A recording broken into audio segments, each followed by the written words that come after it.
আসসালামু আলাইকুম ভিউয়ার্স, সকলে কেমন আছেন? আশা করি সবাই ভালো আছেন। পোকো X3 Pro নতুন নতুন গল্প নিয়ে হাজির হয়ে যাই আমি রানা টেলিকমের পক্ষ থেকে রানা। তো আজকের যে গল্পটি সেটি হচ্ছে এই ফোনটি মূলত সার্ভিস ওয়ারেন্টি ছিল এবং সার্ভিস করানোর জন্য ঢাকাতে দেওয়া হয়েছিল। ওনারা বেশ ট্রাই করেছে বেশ কয়েকদিন রেখে। এক পর্যায়ে যখন ওনারা রিটার্ন করে দিচ্ছিল তখন ফোনের যিনি ওনার উনি সরাসরি আমার শপে পাঠিয়ে দিতে বলেন এবং ঢাকা থেকে সরাসরি আমার শপে পাঠিয়ে দেওয়া হয়। আসলে ফোনের যিনি ওনার উনি ময়মনসিংহ থেকে পাঠিয়েছিলেন বা ঢাকা গিয়ে উনি দিয়ে এসেছিলেন। বেশ কয়েকদিন ঘোরাঘুরির পর ফোনটি যখন কমপ্লিট হয়নি উনি রেখে চলে আসছিলেন। এরপর ফোনটি একদমই হবে না বলে ওনাকে জানিয়ে দেওয়া হয় এবং হতাশ হয়ে উনি আমার অ্যাড্রেসে পাঠিয়ে দিতে বলে। শেষ চেষ্টা হিসাবে আমি এখন ট্রাই করব। আসলে এই ফোনটি কি কাজ করা হয়েছে তার উপর নির্ভর করে এবং কি ফোনটির যদি সিপিইউ ভালো থাকে তাহলেই কিন্তু ফোনটি রিপেয়ার হওয়ার সম্ভাবনা থাকে। এছাড়া কিন্তু এই ফোনগুলো রিপেয়ার হওয়ার সম্ভাবনা খুবই কম থাকে। যাই হোক, ফোনটি আমি স্টেপ বাই স্টেপ খুলে নিচ্ছি। পিসিবি বোর্ডটি আমি বের করে দেখব কী ধরনের কাজ হয়েছে। পোকো X3 Pro অসংখ্য ফোন ডেড হয়ে যাচ্ছে।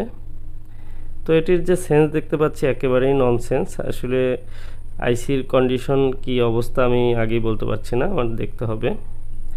তো এই ধরনের ফোন অনেকেরই ডেড হয়ে যাচ্ছে এবং রিপেয়ার করার জন্য দিচ্ছেন।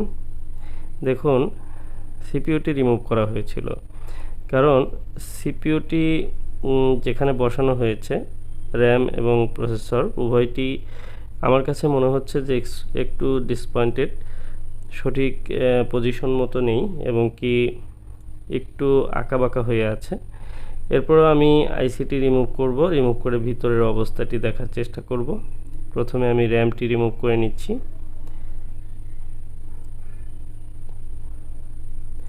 তো র্যামটি রিমুভ করে নিলাম।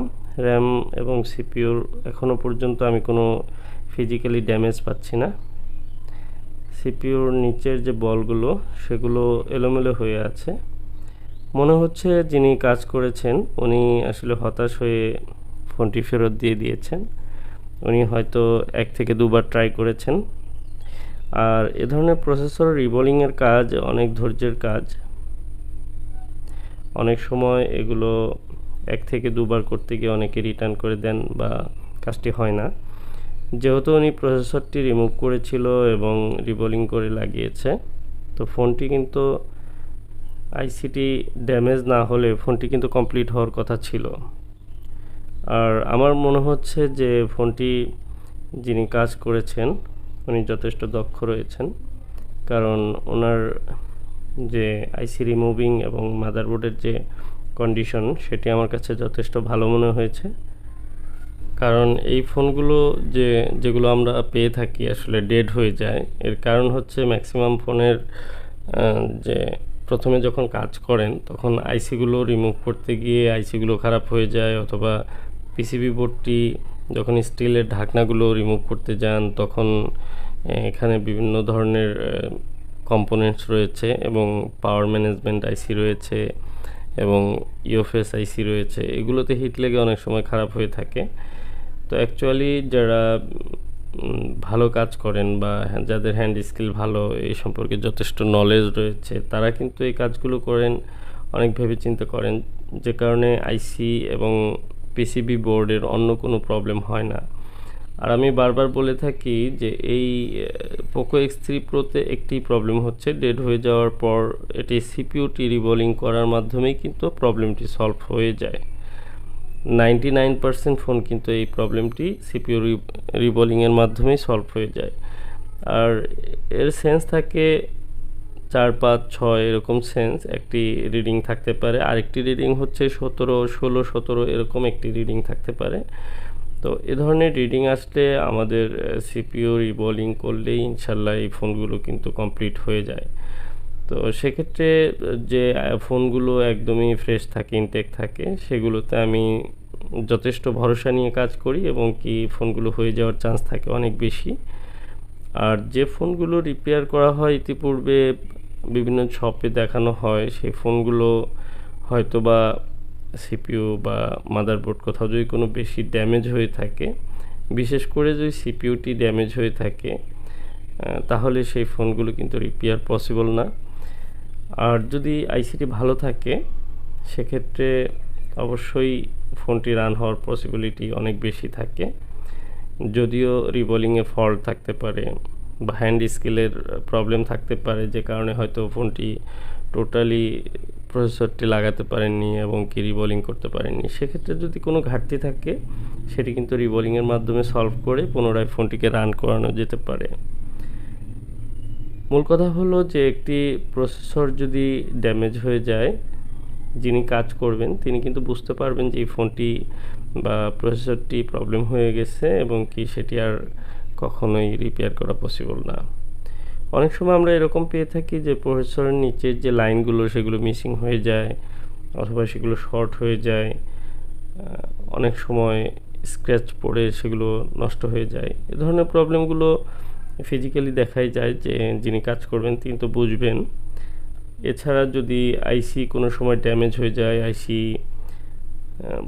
ফুটে যায় অনেক সময়, সেক্ষেত্রে এই আইসিগুলো কিন্তু আর রিপেয়ার করা সম্ভব হয় না। তো আমি এখন এই আইসিটিকে রিবোলিং করে নিচ্ছি। আর রিবোলিং যেহেতু কমপ্লিট হয়ে গেছে, আমি আইসিটি মাদারবোর্ডে লাগানোর সঙ্গে সঙ্গে আমি বুঝতে পারবো এই ফোনটি রিকভারি হওয়ার পসিবিলিটি কত পার্সেন্ট আছে এবং কি আদৌ কি এটি ঠিক হওয়ার সম্ভব আছে কিনা। তো আপনার ধৈর্য ধরে ভিডিওটি দেখলেই বুঝতে পারবেন। আর প্রসেসরের ভিতরে অনেক সময় রিবোলিংয়ের পর ছোট ছোট কণা যেগুলো শর্ট হয়ে যেতে পারে, সেগুলোর বিষয়ে আমাদের অনেক সতর্ক থাকতে হয়। অনেক সময় যে আমরা পেস্ট ইউজ করি সেখানেও কিন্তু অনেক সময় শোল্ডারিং পেস্ট ঢুকে অনেক সময় শর্ট হয়ে যেতে পারে।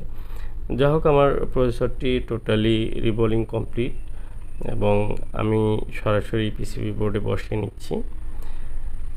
আমি আইসিটি সঠিক পজিশনে বসিয়ে আইসিটি ইনস্টল করে দেব এবং একটু ফ্লাক্সের ব্যবহার করব, কারণ সোল্ডারিং ফ্লাক্স এটি ব্যবহার করার কারণে আমার খুব সুন্দরভাবে আইসির বলগুলো মেল্ট হয়ে যাবে এবং সমানভাবে সবগুলো বল কানেক্টিভিটি পেয়ে যাবে।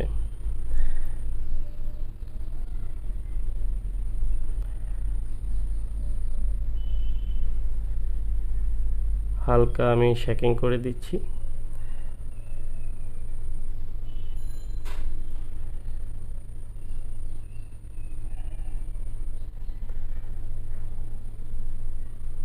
একটু কুলিংয়ের জন্য ওয়েট করছি, এরপরেই আমি চেক করে নিতে পারবো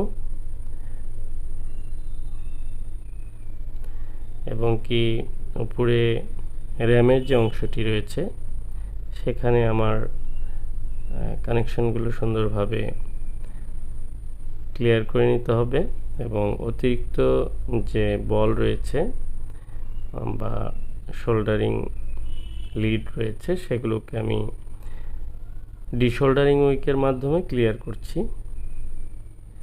সেক্ষেত্রে অবশ্যই খুবই সাবধানতার সাথে করতে হবে, অতিরিক্ত প্রেশার ক্রিয়েট করা যাবে না এবং লং টাইম কিন্তু এই ডিশোল্ডারিং উইক ব্যবহার করলে নিচের বলগুলো খারাপ হয়ে যেতে পারে, সেদিকে অবশ্যই লক্ষ্য রেখে কাজ করতে হবে।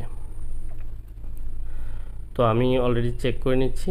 আলহামদুলিল্লাহ, আমার পাওয়ার সাপ্লাই যে রিডিংটি সেটি আমাকে গ্রিন সিগন্যাল দিচ্ছে। মনে হচ্ছে আমার ফোনটি রান হওয়ার অনেক সম্ভাবনা রয়েছে। তো আমি চেষ্টা করব এবার র্যামটি সুন্দরভাবে রিভলভ করে লাগিয়ে ফোনটি অন করার চেষ্টা করব। আসলে ঢাকা থেকে ফেরত আসা একটি ফোন বা ঢাকায় বেশ লং টাইম ট্রাই করা এবং কি রিবোলিং পর্যন্ত ট্রাই করেছে, যেহেতু সিপিইউ রিবোলিং করে এই ফোনগুলো রান করা যায় সেহেতু এই সিপিইউ রিবোলিং ট্রাই করেছে। সেক্ষেত্রে আমার মনে হচ্ছে যে এখানে সিপিইউ রিবোলিং করার মধ্যে কোনো ত্রুটি রয়েছে অথবা হয়তোবা যথেষ্ট পরিমাণ সময় না পাওয়ার কারণে ফোনটি রিটার্ন করে দিয়েছে, যে কোনো কারণ থাকতে পারে। কিন্তু একটি সিপিইউ যখন রিমুভ করে রিবোলিং করে ফোনটিতে ইনস্টল করা হয়, এরপর ফোনটি না হলে আসলে যথেষ্ট পরিমাণ মন খারাপ হওয়ার কথা। এবং কি আরেকটু ট্রাই করলে আমার মনে হয় এই ফোনটি কিন্তু তার কাছে হয়ে যেত। আর অনেকে আছেন ঢাকাতে আসলে সময় না পাওয়ার কারণে এই ফোনগুলো রিটার্ন করে দেন, কারণ এগুলো প্রচুর ধৈর্য এবং যত্ন সহকারে কাজ করতে হয়, বারবারই আমি বলে থাকি। কারণ একদমই তাড়াহুড়া করা যাবে না এই কাজগুলোতে, যথেষ্ট সময় ব্যয় করতে হয় এই কাজগুলোতে। তো আমরা ভিডিও অনেক সময় ফাস্ট করে ছোট করে দিয়ে থাকি, আসলে সে কারণে এরকম নয় যে খুবই অল্প সময় কাজগুলো হয়ে যায়। অনেক সময় একটি কাজের পিছনে 2-3-4 ঘন্টা পর্যন্ত সময় ব্যয় করতে হয়। এরপরেও অনেক সময় এই ফোনগুলো এক চান্সে নাও হতে পারে। তো যা হোক, আমি রিবোলিং করে নিচ্ছি। এবং আজকের ভিডিওটি আমি আসলে একেবারেই কোনো স্কিপ করিনি বা ফুল ভিডিওটি শেয়ার করার চেষ্টা করেছি, কারণ ফোনটি যার ছিল উনি আমাকে রিকোয়েস্ট করেন যে ফোনটি যেহেতু ঢাকা থেকে সরাসরি আপনার কাছে পাঠানো হয়েছে, তো ওনারা ঠিকঠাক মতো সব কিছু পাঠালো কিনা বা ঠিকঠাক মতো দিল কিনা এই বিষয়টি কিন্তু ভিডিও করে একটি প্রুভমেন্টের প্রয়োজন রয়েছে বা একটি ডকুমেন্টের প্রয়োজন রয়েছে। সেই ক্ষেত্রে আমাকে বলেন যে ভিডিও করতে। তো আমি যেহেতু ভিডিওটা স্টার্টিং করেছি, তো আমি চেষ্টা করলাম যে ভিডিওটির শেষ পর্যন্ত আপনাদের সঙ্গে শেয়ার করব। আর বর্তমানে প্রচুর কাজের চাপ রয়েছে। আজকে আরেকটি ফোন আমি কাজ করেছি, এটিও ঢাকা থেকে এসেছে, ঢাকা বাড্ডা থেকে। এই ফোনটি আসলে সিপিইউ রিবোলিং করেনি, বাট সিপিইউর উপরে বিভিন্ন ধরনের থেরাপি ট্রাই করেছে। ফোনটি অবশেষে আমার কাছে পাঠিয়ে দিয়েছে। যাই হোক, ওই ফোনটি কমপ্লিট হয়েছে। তো ঢাকা থেকে অনেকে ফোন পাঠান, এর মানে এই নয় যে ঢাকায় কোনো ভালো টেকনিশিয়ান নেই। ঢাকায় যথেষ্ট ভালো টেকনিশিয়ান রয়েছে, ওনারা অনেক ব্যস্ত থাকার কারণে হয়তো যথেষ্ট সময় দিতে পারে না। আর ঢাকা হলেই যে সবাই ভালো কাজ করে তা কিন্তু নয়, ঢাকাতেও ভালো মন্দ সবই আছে। তো আমি টাঙ্গাইল থেকে রিপেয়ার করে যাচ্ছি। সারা বাংলাদেশের সব জায়গা থেকে আমার কাছে ফোন আসে, কুরিয়ার এবং সরাসরি অনেকেই চলে আসেন। যারা প্র্যাকটিক্যালি আসেন তারা অনেক সুন্দরভাবে এসে আমার কাছ থেকে কাজ করে নিয়ে যান। তো আলহামদুলিল্লাহ, দেখুন আমার ফোনটি কিন্তু ফাইনালি অন হয়ে গেছে। আসলে আমার নিজেরই ভালো লাগলো, তো আপনাদের সাথে শেয়ার করলাম। আপনাদেরও যদি ভালো লাগে অবশ্যই লাইক করবেন আর কমেন্টে আপনাদের মতামতটি জানাবেন। আজকের মতো এ পর্যন্তই। ধন্যবাদ, সবাই ভালো থাকবেন, সুস্থ থাকবেন। আসসালামু আলাইকুম ওয়া রাহমাতুল্লাহ।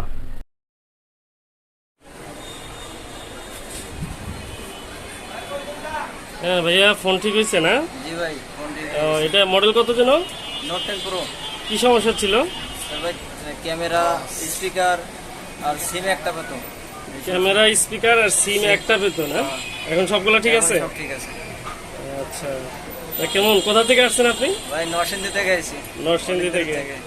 আবার আমাদের সার্ভিস কেমন লাগলো আপনার? অনেক ভালো ভাই, অনেক ভালো লাগছে না? লাগছে, অনেক ভালো লাগছে। আচ্ছা, ঠিক আছে, ধন্যবাদ।